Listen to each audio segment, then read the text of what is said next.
Ahora viene, y a raíz, en este marco, las preguntas, el durante la crisis. Un día nos despertamos y nos dijeron, no pueden ir más a la escuela. No pueden ir ustedes, que son docentes, no pueden ir sus estudiantes, la escuela está cerrada físicamente.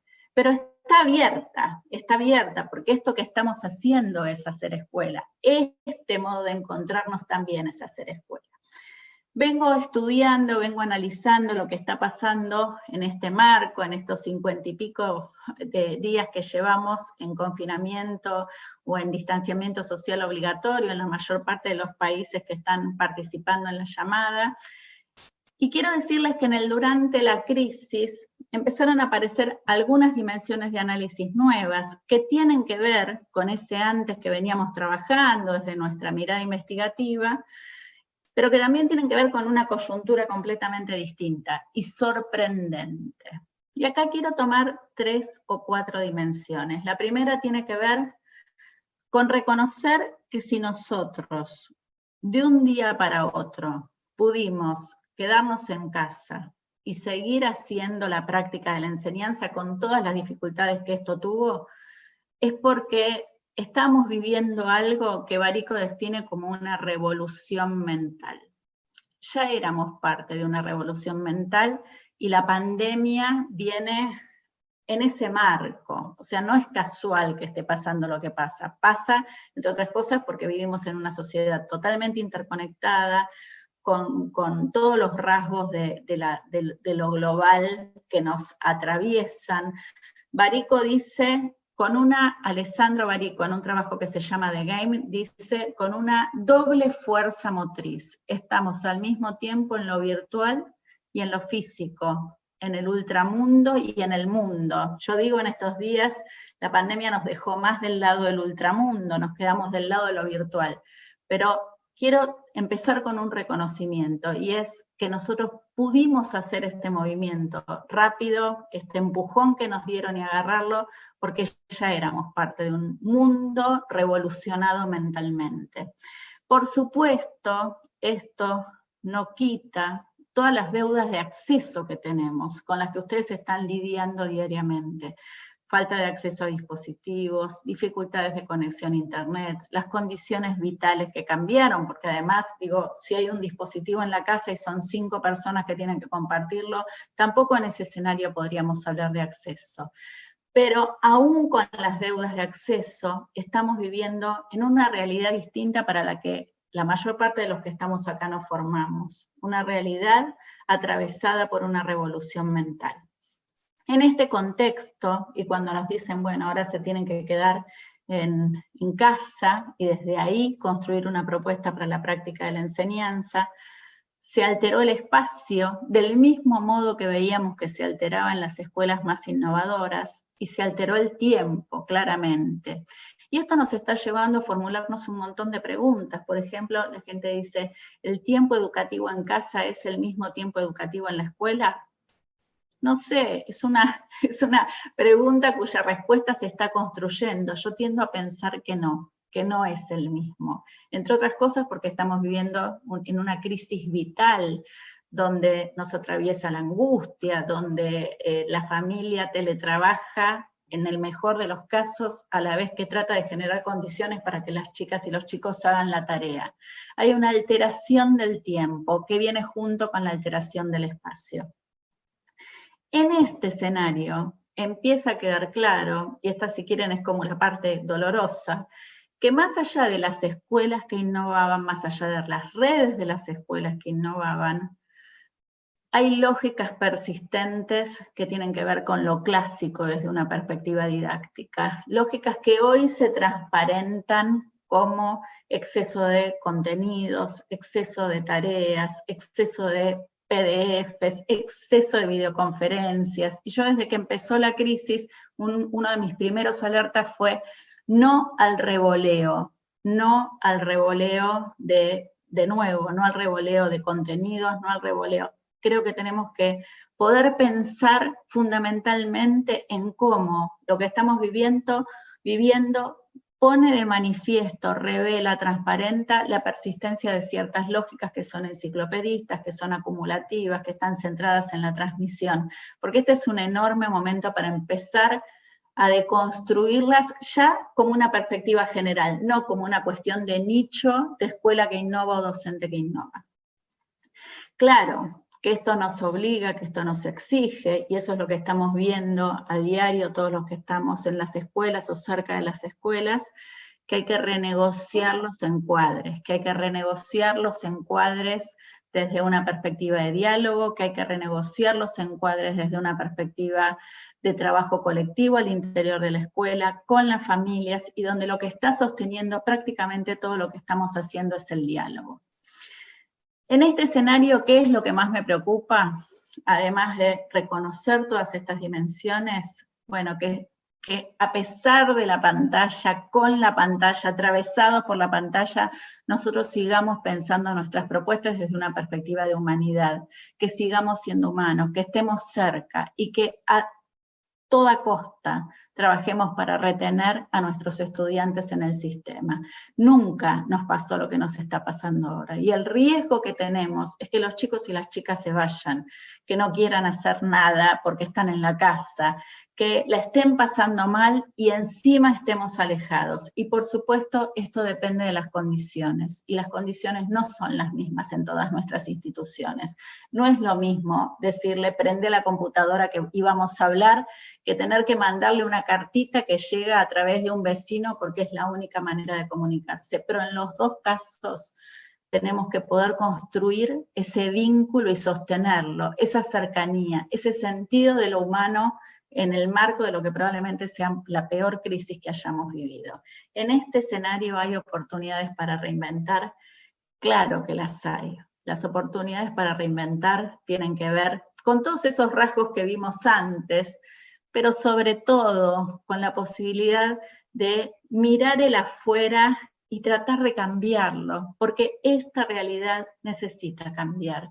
Anoche hablábamos desde la Maestría en Tecnología Educativa con Alejandro Pisitelli, que nos decía, pensando en la crisis, ¿qué tiene de bueno? Y bueno, lo que tiene de bueno es que nos dejó parados para que pensemos en diseñar un futuro distinto, en no volver a esa sociedad consumista, pasatista, expulsiva. Bueno, desde la perspectiva de la escuela es igual, no podemos volver para atrás. Tenemos que pensar cómo generamos una propuesta y un futuro que sean inclusivos. Y aquí quiero, estoy con un problema, denme un segundo, y aquí quiero avanzar quiero avanzar ya con una mirada centrada en el hoy, centrada en dejarles una idea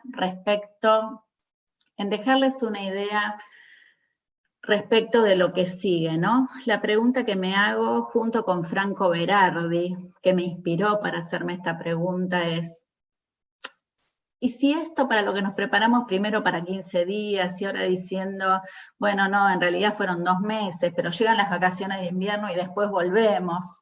¿Y si esto en realidad, por lo menos a la manera de una hipótesis, debiéramos plantearlo como una mutación?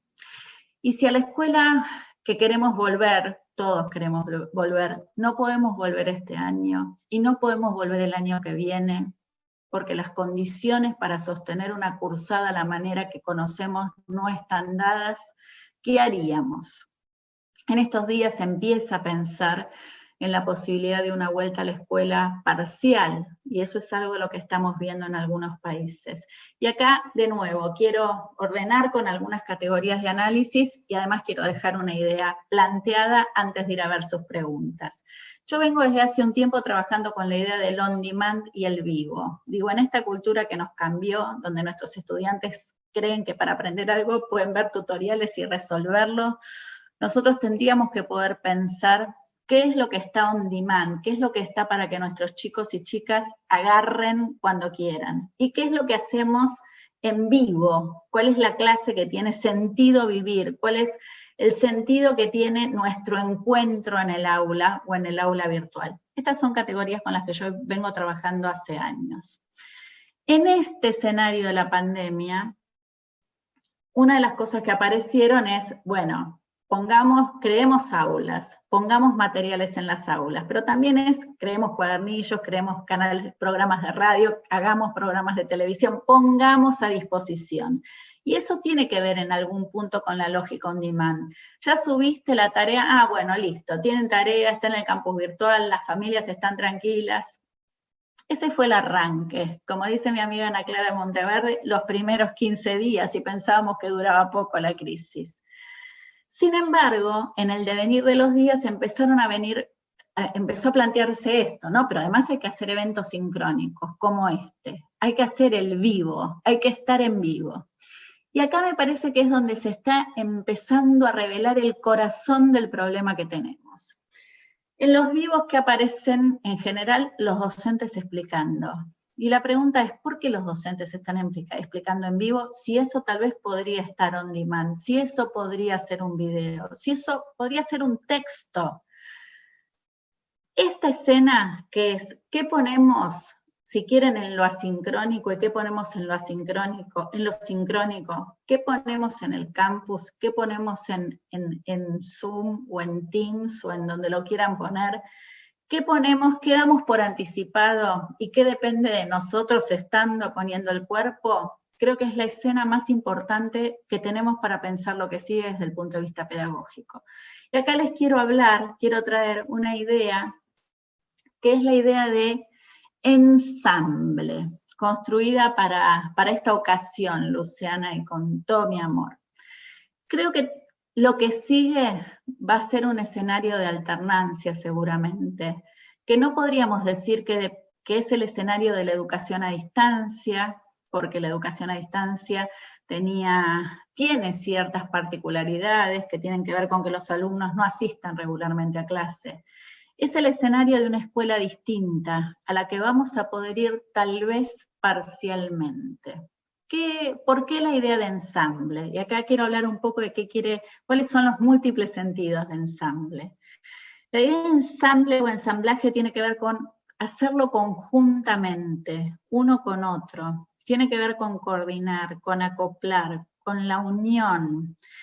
Cuando lo pensamos en términos de lo musical, el ensamble tiene que ver con aquellos que se agrupan a partir de funciones, que aprenden juntos a hacer un ensamble y que pueden componer de manera colectiva, que pueden desarrollar nuevas ideas, que pueden reversionar.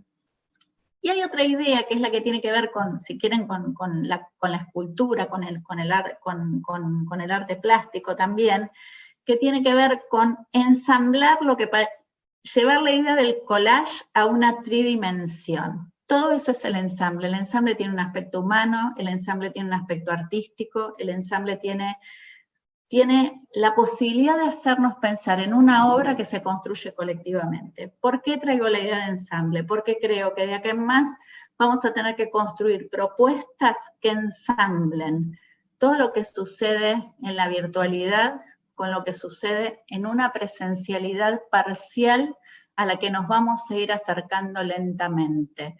Vamos a poder estar en la escuela probablemente, pero algunos días, o algunos grupos, o en algunos momentos. Si esa es la escena, nosotros vamos a tener que poder concebir propuestas que hoy estamos planteándolas como o son dejadas en algún lugar para que la gente haga, o son en vivo. Bueno, vamos a avanzar a un escenario, creo, donde vamos a tener lo virtual y vamos a tener lo presencial. Y de nuevo, en el momento en que estemos en la escuela, ¿qué vamos a hacer? ¿Cómo vamos a hacer para que se justifique que estamos en la escuela? ¿Cómo va a ser la propuesta de tan creativa, de tan renovada, de tan viva, que se justifique que estemos ahí? Es un poco lo que pasa hoy con los eventos sincrónicos.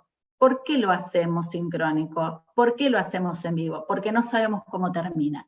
Y esta es la escena, o esta es la categoría que les quiero dejar para seguir pensando en el resto de este encuentro. La posibilidad, ayer Lila Pinto, que viene al encuentro, me decía, de construir un círculo virtuoso, así lo llamaba ella.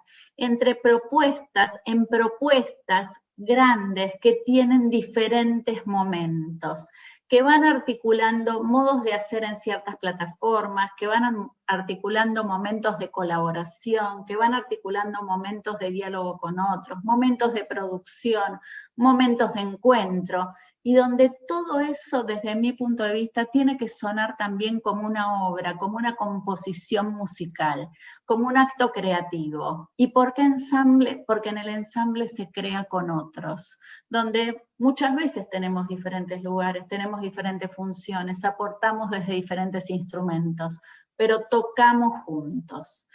Con esta idea, entonces, quiero hacer dos cosas. Quiero volver a Ana para que nos comparta qué está pasando con lo que se va armando, y quiero empezar a ver las preguntas que ustedes tienen. Denme entonces un segundo y ahí volvemos con Ana y me voy a las preguntas. ¿Qué tenés, Ana, por ahí?